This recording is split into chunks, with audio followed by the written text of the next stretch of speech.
আজকে যদি এই মৌবাড়ির মাটিতে কেউ ঘোষণা করে দিয়ে হেই আগামী ফেব্রুয়ারি মাসের 20 তারিখ একটা লাশ তোলা হবে 1300 বছর আগের লাশ, মানুষ আইবনি নাই তো না কি কোন যদি মাইক মারা রেও বাবারা ভাইয়েরা, আমার নবীর সাহাবী 1300 বছর আগে শাহাদত বরণ করছে, উনার লাশটা তুলানো হবে।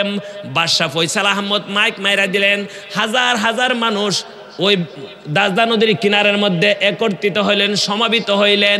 আইরে নবীর সাহাবীর লাশ 1300 বছর আগে দাফন হইছে, এখনো আছে নাকি পচে গেছে দেখার জন্য। এবার বাদশাহ ফয়সাল আহমদ মুফতি আজম নুরি ওই জায়গার মধ্যে যায় খনন করতে শুরু করলেন, মাটি দূর করতে শুরু করলেন। হঠাৎ করে দেখে আমার নবীর একজন প্রেমিক, একজন আশেক, যার নাম হলো হুজাইফা রাদিয়াল্লাহু তাআলা আনহু, নবীর সামনে বসে থাকে। কাবার আসলে কাই একদিন 2 দিন 3 দিন পার হয়ে যায়, পেটের মধ্যে খাবার নাই, পাথর বেঁধে রাখে। এমন একজন সাহাবী আমার নবীর সামনে সর্বদাই বসে থাকে। হঠাৎ করে একদিন আমার নবীর পবিত্র জবান মুবারক দ্বারা বাইর হয়ে গেছে, আগামীকাল যুদ্ধের ময়দানের সেনাপতির দায়িত্ব গ্রহণ করবে হুজাইফা রাদিয়াল্লাহু তাআলা আনহু। মসজিদে নববীর মধ্যে আমার নবী দাঁড়ায় কথা বলার পরে এতগুলি মানুষের মধ্যে, এতগুলি সাহাবীর মধ্যে দেখে হুজাইফা নাই। আমার নবী বলতেছে, দেখো আমার হুজাইফা কোথায়? আগামীকাল যুদ্ধের ময়দানের সেনাপতির দায়িত্ব গ্রহণ করবে হুজাইফা। এই কথাটা বলার পরে দেখে হুজাইফা এখানে নাই, উপস্থিত নাই। অন্যদিন তো সব সময় থাকে, আজকে দিয়ে এখানে নাই। আমার নবী বলে কবর নেও, হুজাইফা কোথায় আছে? এবার বাড়ির মধ্যে যায় কবর নিয়ে দেখে হুজাইফার আজকে দাম্পত্য জীবন, অর্থাৎ আজকে তার বিবাহ করাইতেছে, নতুন জীবন গড়তেছে। দাম্পত্য জীবনের জন্য অন্য গ্রামের মধ্যে তার বিবাহের ব্যবস্থা করা হয়েছে। তার মা বাবা আত্মীয় স্বজনরা তাকে নিয়ে বিবাহের জন্য অন্য গ্রামের মধ্যে গিয়েছে। এই কথাটা নবীর সাহাবী যখন আইসা বসলেন, আমার নবী একটা সিডি লিখলেন, আনা মুহাম্মাদুর রাসূলুল্লাহ সাল্লাল্লাহু আলাইহি ওয়াসাল্লাম। আর বিস্তারিত রেখে দিলেন, হুজাইফা যত তাড়াতাড়ি পারো আমি নবীর সামনে মসজিদে নববীর মধ্যে হাজির হয়ে যাও। এই কথাটা বলে চিঠিটা লিখলেন। এই চিঠিটা লইয়া একজন সাহাবী দৌড়তে শুরু করলেন।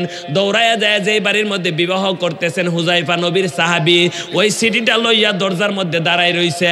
হুজাইফার বিবাহ শেষ হয়েছে, মিষ্টি মুখ করা সুন্নত, ঠিক কি ঠিক না? বিবাহের পরে মিষ্টি মুখ করেনি, মিষ্টি মুখ করা সুন্নত, মিষ্টি মুখ করতেছে। এমন সময় দেখে নবীর একজন সাহাবী একটা কাগজ নিয়ে দাঁড়ায় রইছে। হুজাইফা লাফ দিয়া দাঁড়ায় গেলেন, ওরে ভাই কেন তুমি দাঁড়ায় রইছো? আমার নবীর হাতের সিডি। কন্যা সুবহানাল্লাহ। সিডিটা হাতের মধ্যে লইয়া দেখে সিডির উপরে লেখা আছে, আনা মুহাম্মাদুর রাসূলুল্লাহ সাল্লাল্লাহু আলাইহি ওয়াসাল্লাম। যেই মারতো দেখছে আমার নবীর হাতের চিঠি, চিঠিটা হাতের মধ্যে লয়া উপস্থিত সকলকে ডাক দিয়া বলে, আব্বা সকল আমার আত্মীয় স্বজন তোমরা শুনো, আমার নবীর হাদিস, লা ইউমিনু আহাদুকুম হাত্তা আকুনা আহাব্বা ইলাইহি মিন ওয়ালিদিহি ওয়া ওয়ালাদিহি ওয়ান নাসি আজমাইন। ওই পর্যন্ত ইমানদার হওয়া যায় না যতক্ষণ পর্যন্ত নিজের জানের চাইতে আমার নবীর বেশি ভালোবাসা না দেওয়া হয়। আমার নবী মসজিদে নববীর মধ্যে অপেক্ষা করছে, আর আমি এখানে বিবাহ করব, দুনিয়ার সৌন্দর্য সাজাইব, হইতে পারে না। তোমাদের কাছে আমি বিদায় চাই, আমার নবীর দরবারের জন্য আমি রওনা হয়ে গেলাম। হুজাইফা চিঠিটা লইয়া আমার নবী মসজিদে নববীর মধ্যে হাজির। যায় চিঠিটা লইয়া দাঁড়ায় কান্দে, নবী গো, ও গো মায়ার নবী, আপনি কেন চিঠি লেখছেন? আমি হুজাইফা তো সব সময় আপনার সামনে থাকি। আমার নবী ডাক দেখো, হুজাইফা আমার কাছে তুমি আসো। আমার নবীর বুক মুবারকের মধ্যে যায় লাইগা গেছে। আমার নবী হুজাইফারে দেইখা দুইটা চক্ষু মুবারকের পানি মুবারক জোর জোর করে ছেড়ে দিয়েছে। হুজাইফা লাফ দিয়ে আমার নবীর কদমে মধ্যে পড়ে কান্দে, নবী গো, ও মায়ার নবী, আমি ভুল করেছি, অন্যায় করেছি, আপনি আমারে মাফ করে দিন। আর মসজিদে নববী থেকে আমি বাইরিব না, মসজিদে নববী থেকে দূরে যাইব না গো নবী, আপনি আমারে মাফ করে দিন। আর কেন আপনি কান্দের, আসল কথাটা বলে দিন। আমার নবী ডাক দেখো, হুজাইফা আমি মায়ার নবী দেখতেছি, আগামীকাল যুদ্ধের ময়দানের সেনাপতির দায়িত্ব তুমি হুজাইফাকে দেওয়া হয়েছে। একটা সময় যুদ্ধ করতে করতে তুমি শাহাদত বরণ করবা, আর আজকে শুনছি তুমি বিবাহ করেছ। আমি এই জন্যই কাঁদতেছি, তোমার সুন্দর জীবনটা, তোমার বিবাহ করা জীবনটা ওই আদরের স্ত্রীর সাথে তোমার সুন্দর জীবন হবে না। ওরে হুজাইফা, এটাই তোমার জীবনের শেষ দিন, আর এটাই তোমার জীবনের শেষ রাত্র। এই জন্য আমি কাঁদতেছি। হুজাইফা কোন নবী আমার যদি যুদ্ধের ময়দানে মরণ হয় আমি একটা কথাই শুধু আপনার কাছে জানতে চাই, মরণের সময় আপনি নবীর দিদার হবে নি ইয়া রাসূলুল্লাহ বাল্লা ইয়া রাসূল ইয়া হাবিবাল্লাহ। শুনিয়াছি হাদিসে দেখিলে আপনাকে জীবনের গুনাহ জড়িয়া পড়ে। আমার নবীরে দেখলে জাহান্নামের আগুন কি? আরো জোরে বলেন, আমার নবীরে দেখলে জাহান্নামের আগুন। আমরা নবীরে দেখতে চাই কি চাই না? শুনিয়াছি হাদিসে দেখিলে আপনাকে জীবনের গুনাহ জড়িয়া পড়ে, দিও গো দেখা ঘুমেরি গরে, দিও গো দেখা গরে ইয়া রাসূলুল্লাহ ইয়া হাবিবাল্লাহ ইয়া রাসূলুল্লাহ হাবিবাল্লাহ। মাতা পিতা যাহাদের অন্ধকার কবরে দেখিও নবী গো মায়ার নজরে, মাতা পিতা যাহাদের অন্ধকার কবরে দেখিও নবী গো মায়ার নজরে, সুপারিশ করিয়া তোরায় হাসরে ইয়া রাসূলুল্লাহ বাল্লা ইয়া রাসূলুল্লাহ বাল্লা। গোসল করায়া সাদা কাফন পরায়া দিবে গো নবীজি কবরে শুয়ায়া, গোসল করায়া সাদা কাফন পরায়া দিবে গো নবীজি কবরে শুয়ায়া, নিয় গো নবীজি উম্মত বলিয়া ইয়া রাসূলুল্লাহ। বাবারা ভাইয়েরা, হুযায়ফা চিৎকার মারলেন, নবী ও মায়ার নবী, বিবাহ হইছে, এই মেয়ের সাথে দেখা সাক্ষাৎ হয় না, মনের লেনদেন হয় না গো নবী, আর ওই বাড়িতে যাওয়ার দরকার নাই, আপনার মসজিদে নববীর থেকে আমি যুদ্ধের ময়দানে চলে যাইব। আমার নবী ডাক দেখো, হুযায়ফা রে, আমি রহমাতুল লিল আলামিন এমন কাজ করতে পারি না, আমাকে আমার আল্লাহ ঘোষণা করে দিয়েছে, ও মা আরসালনাকা ইল্লা রহমাতাল লিল আলামিন।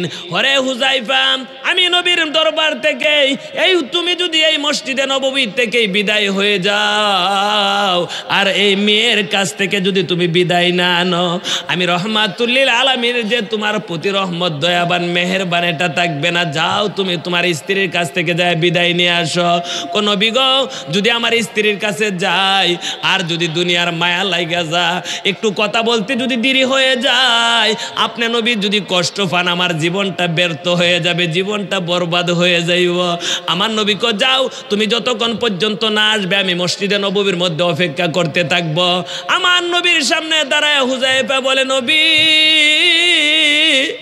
আর কি করব তার সাথে দেখা করে, আগামী কাল আমি শাহাদত বরণ করব, আমি কিসের দুনিয়া সাজাইব, কিসের ঘরবাড়ি সাজাইব, সৌন্দর্যের মায়ার মধ্যে পড়ব গো নবী, আর দরকার নাই। আমার নবী কো, যাও তাড়াতাড়ি যায় তুমি বিদায় নিয়ে আসো। এই কথা বলার পরে একটা উটের মধ্যে আমার নবী তুলে দিলেন, যাও উটটা নিয়ে যাও। উটের মধ্যে উঠে ওই তার শ্বশুর বাড়িতে, যে বাড়িতে বিবাহ হয়েছে, ওই বাড়ির গেটের মধ্যে যায় তার স্ত্রীর নাম ধরে ডাক দিলেন, স্ত্রী তোমার সাথে আসছে আমি দেখা করার জন্য, একটু চলে আসো। আড়াল থেকে স্ত্রী বলতেছে, স্বামী এই মার তো বিবাহ হয়েছে, আপনি কেন আসছেন? আপনি তাকেন, আপনি আমার বাড়িতে বসবাস করেন। ডাক দিয়া কই, স্ত্রী দেখা হবে কাল হাসরের ময়দানে। স্বামী উটের উপরে বৈশাম বলতেছে তোমার সাথে দেখা হবে কাল হাসরের ময়দানে। স্ত্রী কো, স্বামী আপনি কি বললেন? আপনার সাথে তো আমার কোনো মনের লেনদেন হয় না, আপনার সাথে বাসর হয় না, আপনার সাথে আমার দেখা সাক্ষাৎ হয় না, আপনি বলতেছেন কাল হাসরের ময়দানে দেখা হবে। আমি যুদ্ধের পোশাক পুরাই দান করেছি গো স্ত্রী, আমি যুদ্ধের ময়দানে আগামীকাল চলে যাইব। এমনও তো হইতে পারে যুদ্ধ করতে করতে একটা সময় আমি শাহাদত বরণ করব, আর দেখা হবে না দুনিয়ায়, দেখা হবে কাল হাসরের ময়দানে।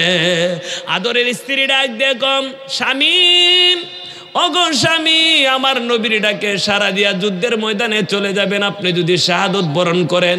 কোটি কোটি মানুষ যেদিন হাজির হবে, হাসরের ময়দান যেদিন কায়েম হবে গো স্বামী, ওই দিন আপনার স্ত্রী বলে আমি কি পরিচয় দিব? আপনি নিচে নামেন, আপনার দুইটা কদম আমি একটু ভালো করে ধুয়ে মুছে দেই, আল্লাহর দরবারে ওই দিন আমি আপনার জন্য একটু আরজি করতে পারবো। আল্লাহ, আমার স্বামীর দুইটা কদম আমি ধুয়েছিলাম, আমি শহীদের স্ত্রী, আমার শহীদের স্ত্রী হিসাবে কবুল করে নাও। এই জন্য কবিরা মুর্শিদের স্মরণে গান গায়, কি গায় না? আমার মুর্শিদ সানা শিলে গো, আমার দয়াল সানা শিলে গো, হৃদয় সিংহা সহনে বসাবো, আইলে মুর্শিদ লইয়া কুলে নগর বেরাইব গো, হৃদয় সিংহা বসাব, আমি গরম জলে চরণ দুয়ে, গরম জলে চরণ দুয়ে, কেশেতে মসিব গো, হৃদয় সিংহা নে বসাব, আইব বলে প্রাণের মুর্শিদ, আইব বলে নের মুর্শিদ, আর কত কান্দিব গো আমি, আর কত কান্দিব গো, হৃদয় সিংহা সহনে বসাব। হুযায়ফার স্ত্রী কো, স্বামী আর কিছু চাই না, ওর থেকে নামেন, আপনার দুইটা কদম আমি মুইসা দেই, পরিষ্কার করে দেই। হাসরের ময়দানে শহীদের স্ত্রী বলে পরিচয় দেওয়ার জন্য হুযায়ফা বলে, স্ত্রী দেরি করো না, আমার নবী মসজিদে নববীর মধ্যে অপেক্ষা করতেছে, আমার এই বাঙ্গা তরিটা পার হওয়ার জন্য আমার নবী যথেষ্ট, ঠিক কি ঠিক না? হুযায়ফা কো, আমার বাঙ্গা তরি নিয়ে আমার নবীর সামনে হাজির হইতে হবে। এই কথা বলে হুযায়ফা কো, না আমি বিদায় হয়ে যাই। স্বামী একটু নিচে নামেন, আপনার দুইটা কদম আমি মুইছা পরিষ্কার করে দেই, কাল হাসরের ময়দানে যেহেতু শহীদের স্ত্রী বলে পরিচয় দিতে পারি। এই কথাটা বলার পরে নামলেন নিচে, নামার পরে দুইটা কদম সুন্দর করে মুছে পরিষ্কার করে, কো স্বামী আপনি যুদ্ধের পোশাক পরিধান করেছেন, আপনি যেই দোয়া করবেন এটাই আমার আল্লাহর দরবারে কবুল হয়ে যাবে। ওগো স্বামী, যুদ্ধের পোশাক পরিধান করে যদি কেউ দোয়া করে সাথে সাথে আমার আল্লাহর দরবারে কবুল হয়ে যায়। আমি দরখাস্ত করব আপনি শুধু আমিন বলবেন, কন্যা সুবহানাল্লাহ। হুযায়ফার স্ত্রী আর হুযায়ফা দুইটা হাত বিছায়া দিছেন, হুযায়ফার হাতগুলি বিছায়ানোর পরে হুযায়ফার স্ত্রী কো, আল্লাহ এই মার তো বিবাহ হয়েছে, আমার স্বামীর সাথে আমার মনের লেনদেন হয় না, দেখা সাক্ষাৎ হয় না, আল্লাহ আমার স্বামীরে তোমার নবীর প্রেমে আল্লাহ যুদ্ধের ময়দানে যাওয়ার জন্য অনুমতি দিলাম। হুযায়ফা কো আমিন।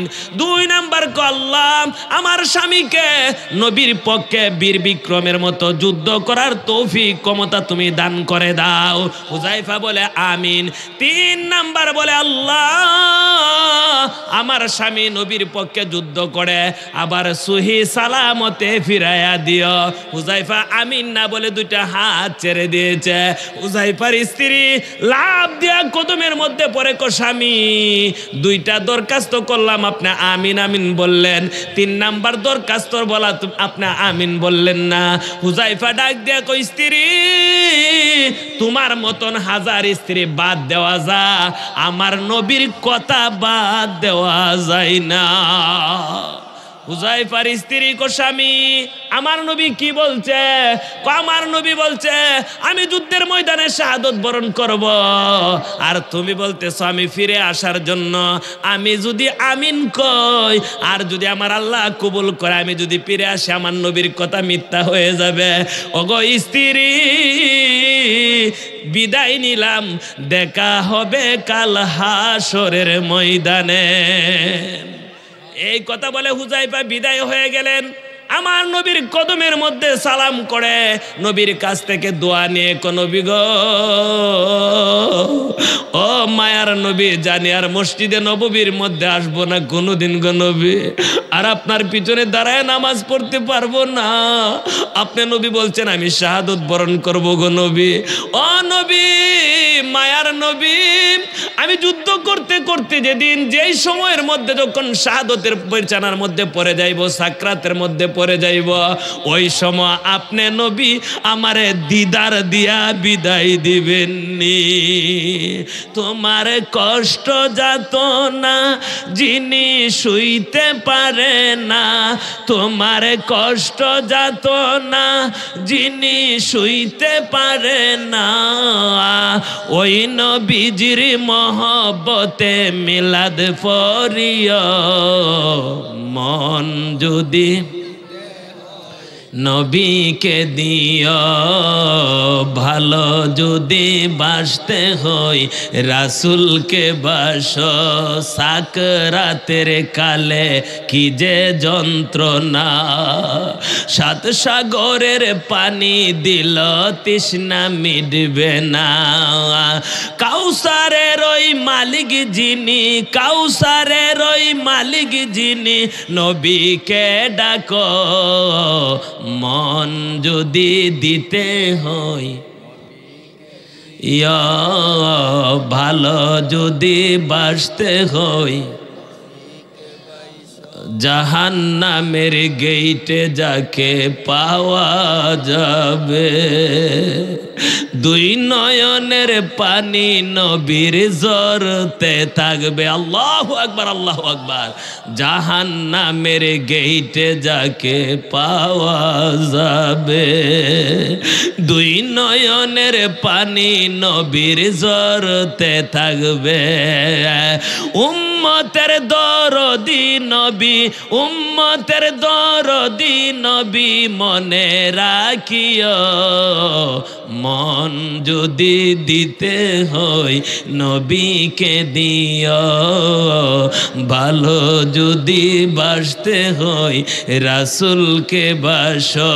সারা জীবন কাঁদছেন নবী এই যে দুনিয়ায়, এখনো কাঁদিতে আছেন সোনার মদিনায়। ঠিক কি ঠিক না?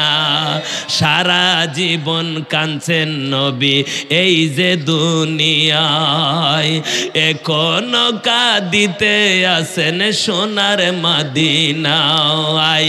বিপদের কান্ডারি নবী, বিপদের কান্ডারি নবী, মনে রাখিও।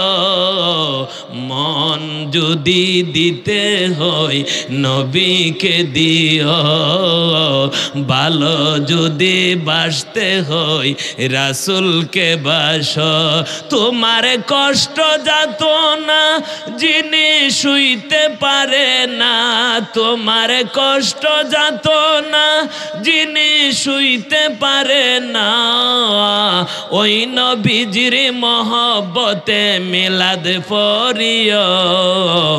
মন যদি দিতে হয়, হুযায়ফা কো নবী গো আমি যখন সাকরাতের মধ্যে পড়ে থাকবো আপনি নবীর দিদার হবে নি। হুযায়ফা তুই চিন্তা করিস না, যখন সাকরাতের মধ্যে পড়ে থাকবে ইয়া রাসূলুল্লাহ বলে ডাক দেওয়ার সাথে সাথে আমি মায়ার নবী তোর সামনে হাজির থাকব। আমার নবী হাজির থাকতে পারে কি পারে না? এটা কি দুনিয়ার কোন আলেমের কথা? ফতোয়া কার? আরো জুড়ে বলেন ফতোয়া কার? দুনিয়ার কোন আলেমে ফতোয়া দিলে এটা বাদ হইতে পারে? আমার আল্লাহ বলতেছে ওয়ানাহানু আকরাবু ইলাইহি মিন হাবলিল ওয়ারিদ, আমি আল্লাহ প্রত্যেকটা বান্দা বান্দির শাহরগের চাইতে আরো কাছে। আর আমার নবীর বেলা হলো আন নাবিয়্যু আউলা বিল মুমিনিনা মিন আনফুসিহিম, আমার নবী ঈমানদারের জানের চাইতে আরো কাছে। এই কথা বলছে কে? আল্লাহ জানে একটা সময় আসবো নবীর নিয়ে মানুষে বাড়াবাড়ি করবো। এই জন্য আমার আল্লাহ নিজেই কয়ে দিচ্ছে আন নাবিয়্যু আউলা বিল মুমিনিনা মিন আনফুসিহিম, আমার নবী প্রত্যেকটা ঈমানদারের জানের চাইতে আরো কাছে। ঠিক কি ঠিক না? আজকের এই জান্নাতের বাগানের মধ্যে আমার নবী আসতে পারে কি পারে না? আমার নবী জান্নাতের বাগানের কবর নিতে পারে কি পারে না? এই বিশ্বাস আছে না নাই? এই বিশ্বাস টাকার নাম হলো ঈমান। সম্মানিত বাবারা বাইরা, হুযায়ফা কো নবী আমি যখন সাকরাতের মধ্যে থাকবো, যখন শহীদের দরজার মধ্যে থাকবো, এই সময় আপনি নবীরে দেখবো নে। আমার মায়ার নবী কো ডাক দেয়া হুযায়ফা, আল্লাহ নিজেই তো বলছে আন নাবিয়্যু আউলা বিল মুমিনিনা মিন আনফুসিহিম, আমি নবী ঈমানদারের জানের চাইতে আরো কাছে। হুযায়ফা তুই চিন্তা করিস না, মরণের সময় আমি রহমাতুল লিল আলামিনের দিদার হয়ে যাবে। হুযায়ফা যুদ্ধ করতে করতে একটা সময় শাহাদত বরণ করছে। এবার দাজনা নদীর কিনারের মধ্যে হুযায়ফার লাশটা দাফন করে দিয়েছে। শহীদ যারা হয়ে যায় তাদের বিনা গোসলে দাফন করা হয়, ঠিক কি ঠিক না? আমার নবীর সাহাবীকে এই দাজনা নদীর কিনারের মধ্যে দাফন করে দেওয়া হচ্ছে। একদিন না, দুই দিন না, 1300 বছর পরে দাজনা নদীটা ভাঙতে ভাঙতে ভাঙতে ভাঙতে 1300 বছর পরে একবারে যেই জায়গার মধ্যে হুযায়ফার লাশটা, ওই জায়গার মধ্যে যায় নদীর কিনার পৌঁছে গেছে। ওই দেশের বাদশাহ ফয়সাল আহমদ ওই সময়ের মধ্যে এই দেশটা পরিচালনা করে। ওই বাদশাহ ফয়সাল আহমদকে স্বপ্ন যুগে একদিন, দুই দিন, 3 দিন দেখাইলেন, ওরে বাদশাহ ফয়সাল, আমি নবীর একজন প্রেমিক, আমি নবীর একজন আশেক, আমার নাম হইল হুযায়ফা। একদিন না, দুই দিন না, 1300 বছর আগে আমার নবীর ডাকে সাড়া দিয়ে আমি শাহাদত বরণ করেছি। আমার লাশটা দাজলা নদীর কিনারে একবারে চলে আসছে। তাড়াতাড়ি করে আমার লাশটা এখান থেকে উঠায়া অন্য স্থায় নিয়ে তুমি দাফন করে দাও। একদিন দেখাইলেন, 2 দিন দেখাইলেন, 3 দিন দেখাইলেন। স্বপ্ন যুগে রাত্রের বেলা স্বপ্ন দেখে দিনের বেলা ভুলে যায়। বাদশা তো দেশ পরিচালনা করে, রাত্রেবেলা স্বপ্ন দেখা। হুযায়ফা বলতেছে ও নবীর প্রেমিক আশেক, শুনো, আমি হুযায়ফার লাশটা 1300 বছর আগে এই দাজলা নদীর কিনারের মধ্যে দাফন করা হয়েছিল। আমি নবীর ডাকে সাড়া দিয়ে জীবন দিয়েছি, শহীদ হয়ে গেছি। এখন নদীটা ভাঙতে ভাঙতে আমার লাশটা মনে হয় কিছুদিনের ভিতরে এই দাজলা নদীর মধ্যে ভেসে যাইবে। একটা কাজ করো বাদশাহ ফয়সাল আহমদ, তুমি আমার লাশটা এখান থেকে সরায়া অন্য জায়গায় নিয়ে দাফন করে দাও। স্বপ্ন যুগে 1 দিন, 2 দিন, 3 দিন দেখালেন, রাত্রেবেলা স্বপ্ন দেখে দিনের বেলা ভুলে যায়। এবার এই দেশের মুফতি আজম নুরি উনাকে 1 দিন, 2 দিন, 3 দিন স্বপ্ন যুগে দেখাইলেন, ও মুফতি আজম নুরি, তুমি শুনো, আমি নবীর একজন সাহাবী, আমি নবীর একজন প্রেমিক, আমি নবীর একজন আশেক, আমার নাম হইল হুযায়ফা। নামটা পর্যন্ত বলে দিছে। আমি হুযায়ফা আজকে থেকে 1350 বছর আগে নবীর ডাকে সাড়া দিয়ে শাহাদত বরণ করে দাজলা নদীর কিনারের মধ্যে দাফন করা হয়েছে। আমার লাশটা ভেসে যাইবে, যত তাড়াতাড়ি পারো আমাকে এখান থেকে স্থানান্তরিত করো, এখান থেকে উঠায় অন্য জায়গায় নিয়ে দাফন করে দাও। ওই বাদশাহ নুরি দরবারে, বাদশাহ ফয়সাল আহমদের দরবারে ওই মুফতি নুরি আজম যায় বলতেছে, বাদশাহ সাহেব, আমি তো 3 দিন স্বপ্নে দিয়ে দেখছি নবীর একজন প্রেমিক, নবীর একজন আশেক, যার নাম হলো হুযায়ফা, উনি 1300 বছর আগে এই দাজলা নদীর কিনারে শাহাদত বরণ করে দাফন হয়েছে, ওনার লাশটা ভেসে যাইব। বাদশাহ কয়, আমিও 3 দিন স্বপ্ন যুগে দেখছি। কয় এখন কি করা যায়? কয় এখন তো ফেব্রুয়ারি মাস, আজকে ফেব্রুয়ারি মাসের 4 তারিখ, ফেব্রুয়ারি মাসের 20 তারিখ তার লাশটা উঠানো হবে। তুমি মাইক মাইরা দাও, এলান করে দাও, ঘোষণা করে দাও, 1300 বছর আগে নবীর সাহাবী শুইছে, এই লাশটা এখন তোলা হবে অন্য স্থায় নেওয়ার জন্য। যখন মাইক মারা দেওয়া হইল, আজকে যদি এই মৌবাড়ির মাটিতে কেউ ঘোষণা করে দেয় এই আগামী ফেব্রুয়ারি মাসের 20 তারিখ একটা লাশ তোলা হবে 1300 বছর আগের লাশ, মানুষ আইবুনি নাইতো না? কি কোন যদি মাইক মারা দেও? বাবারা ভাইয়েরা, আমার নবী নবীর সাহাবী 1300 বছর আগে শাহাদত বরণ করছে, উনার লাশটা তুলানো হবে। বাদশাহ ফয়সাল আহমদ মাইক মাইরা দিলেন, হাজার হাজার মানুষ ওই দাজদা নদীর কিনারের মধ্যে একত্রিত হইলেন, সমাবেত হইলেন। আইরে নবীর সাহাবীর লাশ 1300 বছর আগে দাফন হইছে, এখনো আছে নাকি পচে গেছে দেখার জন্য। এবার বাদশাহ ফয়সাল আহমদ মুফতি আজম নুরি ওই জায়গার মধ্যে যায় খনন করতে শুরু করলেন, মাটি দূর করতে শুরু করলেন। হঠাৎ করে দেখে একটা কাফনের মতো একটা কাপড় দেখা যায়। এবার বুঝতে পারছে ওই জায়গার মধ্যে নবীর সাহাবীর লাশটা আছে। এবার মাটিগুলি সরাইতেছেন, মাটিগুলি সরায় বাদশাহ ফয়সালকে দেখি রে, 1350 বছর আগে আমার নবীর সাহাবী শুইছে, দেখি লাশটা কোন অবস্থার মধ্যে আছে। ফয়সাল আহমদ বলতেছে, জগতের মানুষ তোমরা শুনো, আমি দেখলাম নবীর প্রেমিক, নবীর আশেক, ওই নবীর প্রেমিক আশেক হুযায়ফার লাশটা আমি যখন কাফরের মধ্যে ধরে আলগি দিলাম, আমার মনে হইতেছে এই মুহূর্তে তার কাফরের ভিতরে জীবনের শেষ গোসল দিয়া দাফন করা হয়েছে। কতশো বছর পরে? 1300 বছর পরে আমার নবীর সাহাবী হুযায়ফার লাশটাকে যখন তোলা হইল, দেখা যাইতেছে এই মুহূর্তে জীবনের শেষ গোসল দিয়া সাদা মার্কিন কাপড় পরে দাফন করা হয়েছে। আমি জানতে চাই, নবীর প্রেমিক, নবীর আশেক যারা এই শাবানের চাঁদের মধ্যে আমার নবীর ভালোবাসা নিয়ে এই জান্নাতের বাগানের মধ্যে বসে গেছি, আল্লাহ রাব্বুল আলামিন হুযায়ফাকে যদি 1300 বছর পরে মাটি স্পর্শ না করে, এই কাফনের মধ্যে যদি মাটি স্পর্শ না করতে পারে, আমরা যদি আল্লাহর গোলামির জন্য, আল্লাহর সন্তুষ্টির জন্য এই শাবানের চাঁদের মধ্যে চোখের পানিগুলি চাটতে পারি, জান্নাতের বাগানের মধ্যে বসতে পারি, আমার আল্লাহ রাব্বুল আলামিন এই উসিলা আপনাকে আমাকে মাফ করতে পারে কি পারে না? আমি যেই কথাটা বলতেছিলাম মনে আছে বাঙ্গাতুরি, আমরা এই বাঙ্গাতুরি লয়া মুর্শিদের মাহফিলের মধ্যে, উলি আল্লাহদের মাহফিলের মধ্যে, শাবানের চাঁদের মধ্যে আমার আল্লাহর কাছে ক্ষমা চাইব। রাব্বুল আলামিন এই মওবাড়ির জান্নাতের বাগানের মধ্যে খালেস তওবা করলাম, কারণ তওবাকারীকে তুমি পছন্দ করো। তুবু ইলাল্লাহি তাওবাতান নাসুহা, আমার আল্লাহ বলে তওবাকারী সবচাইতে প্রিয়। ঠিক কি ঠিক না? আল্লাহর কাছে সবচেয়ে প্রিয় ব্যক্তি উনি, যিনি গুনাহ করার পরে কি করে? তওবা করে। আর যদি তওবা করতে পারে, তওবাকারীকে আমার আল্লাহ বন্ধু হিসাবে কবুল করে। আমি জানতে চাই, হুযায়ফা যদি নবীর ভালোবাসা লইয়া, আমার নবীর প্রেম লইয়া যদি দাজদা নদীর কিনারের মধ্যে 1350 বছর আগে শুইলে যদি তাকে কাফনের মাটি স্পর্শ না করে, দেহের মধ্যে স্পর্শ না করে, আমরা যদি শাবানের চাঁদের মধ্যে আমার আল্লাহর গোলামির জন্য, নবীর গোলামির জন্য যদি প্রস্তুত হইতে পারি, জিবরাইল ডাক দেখো নবী গো, ও মায়ার নবী, আপনার উম্মতদেরকে আপনি জানায়া দিন, দুনিয়ার প্রধানমন্ত্রী যদি আসে কয়েকটা গেট হয়, ঠিক কি ঠিক না? কয়েকটা গেট বান্ধে, যেমন আজকের মাহফিলের প্রধান অতিথি আসবে এবং পীর কামেলগণ আসবেন, এই জন্য আপনারা গিট করে শুভেচ্ছার স্বাগতম দিচ্ছেন। আমার আল্লাহ রাব্বুল আলামিন কো, জিবরাইল যারা গভীর রাত্রে আমি আল্লাহ সন্তুষ্টির জন্য চোখের পানিগুলি ছেড়ে কান্দে, আমি আল্লাহ তাদের জন্য এমন গেট রেখে দিয়েছি, একবার যদি দুনিয়ার জমিনে তাইকা দেখতো, আমি রাব্বুল আলামিনের জন্য তারা পাগল হয়ে যাইতো। আমরা আল্লাহর গোলামি করতে চাই কি চাই না? কার মাধ্যমে? আমার নবীর গোলামির মাধ্যমে। ঠিক কি ঠিক না? আমার নবী যেই কথাগুলি বলছে, নবীর কথা মতে যদি আমরা মত হয়, তাহলে আমরা নবীর উম্মত। ঠিক কি ঠিক না? আমার নবী বলছে, আউয়ালু মা ইউহাসাবু বিহি আবদুহু ইয়াউমাল কিয়ামাতিস সালাহ। আল্লাহর নবী বলেন, সর্বপ্রথম আল্লাহ রাব্বুল আলামিন বান্দা বান্দির কাছ থেকে কিসের হিসাব নেবে?